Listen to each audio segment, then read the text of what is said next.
two books I read recently that I cannot stop thinking about. The first one is Sunrise on the Reaping by Suzanne Collins. I read the Hunger Games trilogy last year and I really loved it. But I did not want to go back into that world because it's really depressing and pathetic. But finally, I just opened Sunrise on the Reaping and I started reading it. I was hooked on to that book after I had read 50% of the book. And this is a very tiny, minor spoiler, but I was reading the scene where Hamish got to call Leonard Dove, his girlfriend, for the last time.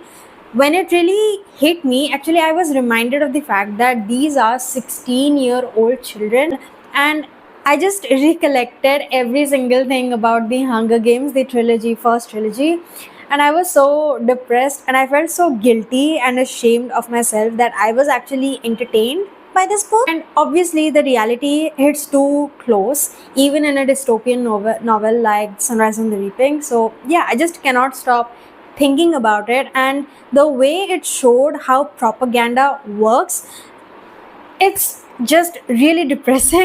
You can just influence someone's opinions, someone's thoughts so easily.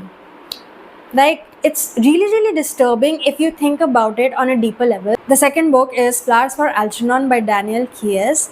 This book made me want to throw my Kindle away. Like, I just wanted to punch a wall or do something. I could not stop reading it, but I also could not continue reading it. There were moments when I had to just pause and stare at the wall just to process what exactly I was reading about. This book is about Charlie, a 32-year-old retarded man who obviously has really low IQ. And because he looks at the world with these rose-colored sunglasses on, he also realizes that he is not the smartest one out there. There are people who are considered to be normal, who are having these normal conversations, and to be a part of that group, he decides to undergo an operation that would increase his IQ. But after that operation, everything just goes downhill for him.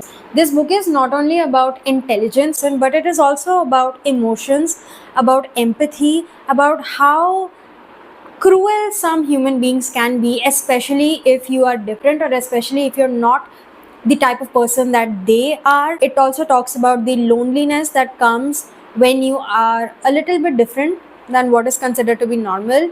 This is such an emotional book, and I just cannot stop thinking about this book, especially that one scene where Charlie finally realizes that people are not laughing with him, they're laughing at him. It's a really brilliant book and you should definitely read it.